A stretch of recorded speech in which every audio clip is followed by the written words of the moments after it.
Ya, Anda kembali di Apa Kabar Indonesia Pagi. Pemirsa, pemerintah Provinsi Jakarta berwacana akan menghapus Transjakarta Koridor 1 Blok M Kota dan Koridor 2 rute Pulau Gadung Harmoni apabila nantinya MRT dan LRT sudah beroperasi melewati daerah tersebut. Ya, wacana penghapusan Transjakarta Koridor 1 rute Blok M Kota dan juga Koridor 2 rute Pulau Gadung Harmoni apabila MRT dan LRT sudah beroperasi melewati daerah tersebut ini menjadi ramai diperbincangkan oleh masyarakat. Nah, adapun kekhawatiran langkah itu akan mengalihkan pelanggan transportasi umum yang saat ini sudah terbiasa dengan Transjakarta, khususnya di Koridor 1 dan 2, bisa beralih lagi ke kendaraan pribadi karena juga tarifnya mungkin lebih mahal MRT dan juga LRT dibandingkan Transjakarta ya. Nah, Gubernur Jakarta terpilih Pramono Anung mengatakan akan mencermati kebijakan itu. Ia pun mengatakan apabila penutupan Koridor 1 dan 2 ini justru merugikan bagi masyarakat, Pramono berjanji tidak akan menutup rute tersebut.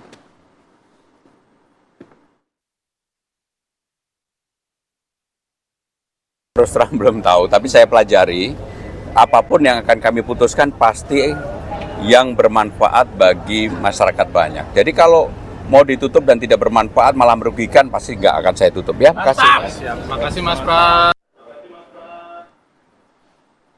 Ya, wacana ini sudah meresahkan masyarakat sekarang ya, terutama kita tahu pengguna Transjakarta ini kalangan menengah ke bawah, kalau beralih ke MRT, LRT pasti biayanya cukup gede begitu. Kalau di Transjakarta kan flat gitu ya, 3.500 jauh dekat. Kalau LRT, MRT ini kan bisa belasan ribu bahkan puluhan ribu gitu. Jadi cukup berat juga untuk yang beraktivitas menggunakan Transjakarta beralih ke LRT dan MRT. Nah, bagaimana kemudian keluhan masyarakat dan mungkin juga pandangan dari pengamat tata kota begitu ya mengenai kebijakan ini, sudah ada rekan kami Zinedine Duhan yang akan mengulas soal wacana pemerintah menghapus Koridor 1 dan 2 Transjakarta. Silakan Duhan.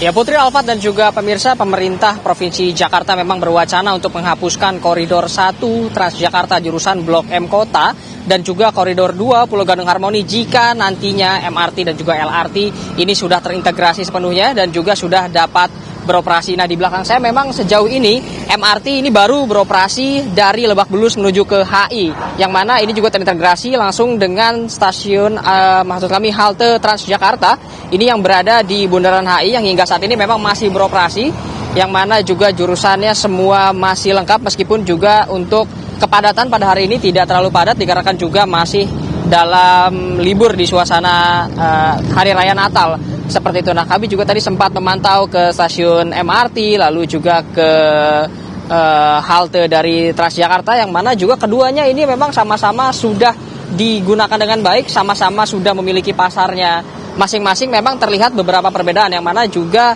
dari segi tampilan seperti itu. Jika yang hadir atau menggunakan MRT ini terpantau lebih dari kalangan menengah ke atas, sedangkan untuk halte busway atau halte Transjakarta sendiri ini terpantau lebih bervariatif. Alfat, Putri dan juga pemirsa, yang menggunakannya bukan hanya dari kalangan menengah ke atas sendiri saja seperti itu dah. Dari segi harga juga kami memantau untuk Transjakarta ini 3.500 flat dari ujung ke ujung, sedangkan untuk MRT sendiri memang ada perbedaan harga jika turun di stasiun yang berbeda. Untuk tarif dari ujung Lebak Bulus, stasiun Lebak Bulus hingga ke HI sendiri ini tarifnya mencapai Rp14.000. Ini cukup jomplang seperti itu, dari 3.500 menuju ke 14.000. Lalu seperti apa tanggapan dari masyarakat seperti itu, karena sejak kemarin ini sudah ramai diperbincangkan baik di sosial media maupun di media lainnya seperti itu. Nah, saya akan mengajak Anda untuk berbincang bersama Mbak Sonya. Di sini sudah ada bersama saya Mbak Sonya. Sebetulnya sehari-hari ini memang sering menggunakan transportasi umum, Transjakarta, MRT seperti itu? Iya, betul. Setiap hari pasti menggunakan Transjakarta karena saya pulangnya ke arah Kalideres. Jadi saya naik dari halte Bundaran HI, turun di Monas untuk transit, saya pindah ke Koridor 3. Koridor 3. Betul. Oke, sebentar. Selain Mbak Sonya, saya juga sedang bersama Mas Aris. Nah, Mas Aris juga ini pengguna Transjakarta dan juga MRT, betul Mas? Saya pengguna, nggak sering sih, saya pengguna Transjakarta. Ya, Transjakarta ya nggak sering, biasanya sih naik motor. Seperti itu. Nah, ini kan Pemprov Jakarta sendiri sudah mengeluarkan wacana atau rencana seperti itu untuk nantinya menghapuskan Koridor 1 jurusan Blok M Kota seperti itu jika nantinya MRT sudah bisa digunakan. Sekarang kan baru sampai HI saja, tapi nanti akan diteruskan hingga ke kota seperti itu. Nah, setuju atau enggak sih? Saya ke Mas Aris terlebih dahulu. Baik, saya sih bukannya tidak setuju atau setuju ya. Dalam konteks ini tentunya harus diperhitungkan. Kalau selama ini Transjakarta kan masyarakat tentunya sering menggunakan dalam konteks bekerja, mau kemana-mana beraktivitas, dan sangat terjangkau dalam hal biaya ya 3.500 sekian udah bisa keliling Jakarta dan titiknya udah banyak. Nah, kalau misalnya pemerintah menghapuskan itu menggantikan dengan MRT, ya tentunya harus dipikirkan dalam hal ya apakah kemudian tarifnya sama dan kemudian diperbanyak titiknya, karena kan masyarakat maunya cepat sampai dan kemudian tujuannya kemana ya harus ada titik yang kemana tujuan masyarakat Jakarta khususnya mau kemana gitu. Menurut saya sebegitu. Nah, kalau dari Mbak Sonya sendiri, apakah setuju dengan wacananya atau tidak sih Mbak sebetulnya? Sebenarnya saya sempat menjadi pengguna MRT karena saya sering pulang ke daerah Lebak Bulus juga. Tapi kendalanya adalah sekali jalan 14.000. Jadi PP itu 28.000, belum lagi parkir motor dan bensin motornya. Sehingga saya sekarang beralih ke KRL. Di Kalideres ada, di daerah Serpong pun ada. Untuk harga KRL memang nggak flat seperti Transjakarta, tapi naiknya pun nggak signifikan gitu. Sedangkan MRT itu beda stasiunnya dia, beda satu stasiun aja naik 1.000 langsung. Sedangkan maksimalnya di 14.000. Saya nggak tahu ya nanti dari Lebak Bulus sampai kota apakah akan maksimalnya di berapa gitu. Saya rasa untuk orang yang udah terbiasa keliling Jakarta naik Transjakarta hanya 3.500, targetnya itu bukan untuk semua market gitu. Kalau misalnya untuk pekerja-pekerja kantoran memang itu oke-oke aja karena mereka ada penghasilan bulanan. Tapi untuk Transjakarta yang dipakai semua kalangan, bukan hanya untuk pekerja kantoran itu, saya rasa kurang oke ya, karena belum tentu pendapatannya sama, pengeluarannya sama gitu. Mbak Sonya sempat bilang juga kalau Mbak Sonya harus naik Transjakarta dari Monas menuju ke HI seperti itu. Nah, dengan adanya wacana ini tentunya busway yang dipakai atau Transjakarta yang dipakai ini jurusan Blok M Kota seperti itu kan nantinya akan dihapuskan. Nah, ini pendapatnya gimana? Itu kan sangat terdampak apalagi sehari-hari seperti itu. Betul, sekarang saya bayangkan kalau misalnya saya harus dari Bundaran HI naik MRT ke Monas, saya transit untuk ganti TJ, saya naik Transjakarta ke Kalideres gitu. Artinya pasti ada biaya tambahan, bukan hanya 3,5. Balik lagi untuk saya sih sebenarnya oke-oke aja karena saya yakin rencananya tuh baik loh. Tapi nggak untuk semua kalangan. Dan untuk kalau setiap hari penggunaannya itu 3,5 ditambah plus-plusnya berapa, saya nggak tahu. Itu jadi pengeluaran tak terduga sih sebenarnya hitungannya. Gitu. Oke, nah saya selanjutnya akan bertanya ke Mas Haris tadi karena Mas Haris sempat bilang juga tentunya butuh ada penyesuaian harga jika nantinya ada jika Transjakarta dihapuskan dan semuanya menggunakan MRT. Nah, penyesuaian harga seperti apa Mas Haris yang diinginkan sebetulnya? Kan menurut saya kan selama ini Transjakarta 3,5 ya, 3.500 sekian dan udah sampai di titik. Sementara yang diwacanakan ini kan sampai 14.000 ya Mas ya, sampai 14.000 untuk MRT sendiri. Nah, kalau misalkan disamakan untuk Transjakarta dengan biaya naik MRT, saya kira sah-sah saja, ataupun diambil setengahnya 5.000, tapi harus sampai titik di mana ke titik yang satunya, gitu kan. Jadi maksud saya bahwa harus diperbanyak titiknya. Oke. Gitu. Siap. Terima kasih Mas Haris, bahasanya selamat melanjutkan perjalanannya. Nah, itu dia memang tanggapan dari masyarakat yang memang berbeda-beda. Ada yang menganggap ini setuju, namun juga memerlukan adanya penyesuaian. Nah, selain bersama masyarakat, saya juga akan mengajak Anda untuk berbincang bersama Pak Yayat Supriyatna, ini selaku pengamat tata kota. Iya. Selamat pagi Pak Yayat. Pagi, selamat pagi. Iya. Pak, ini tadi masyarakat sudah berpendapat seperti itu kan, perlunya ada penyesuaian. Nah, dari pengamat tata kota sendiri, nantinya harus seperti apa Pak? Namun jangan dijawab dulu karena kita akan kembali setelah yang satu ini, tetap di Apa Kabar Indonesia Pagi. Baik.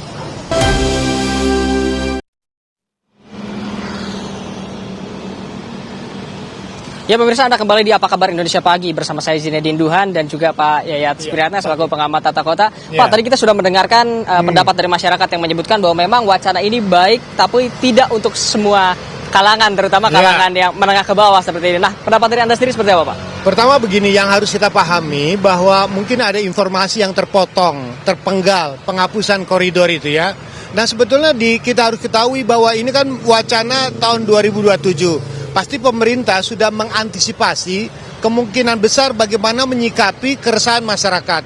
Sebetulnya keresahan masyarakat itu sudah terjawab misalnya pada sekarang ketika DKI itu punya kebijakan integrasi tarif yang 10.000 itu selama 3 jam berpindah dengan 2 moda. Minimal 2 moda 2 untuk moda berpindah, ya gitu tuh. kan? Jadi artinya sebetulnya bagi warga yang merasa galau karena kebijakan ini sebetulnya tidak perlu galau. Nah, yang kedua, sebetulnya kita kan tahu ada 18 golongan yang bisa mendapatkan bantuan, yang bisa difasilitasi.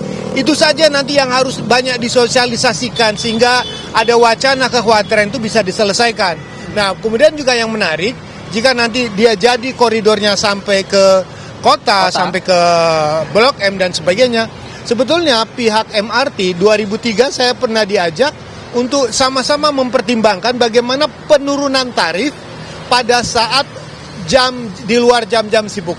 Artinya kita menaikkan load factor, jumlah penumpang MRT sehingga nanti ada keringanan atau diskon yang bisa diberikan bagi masyarakat untuk menggunakan MRT pada saat di luar jam sibuk.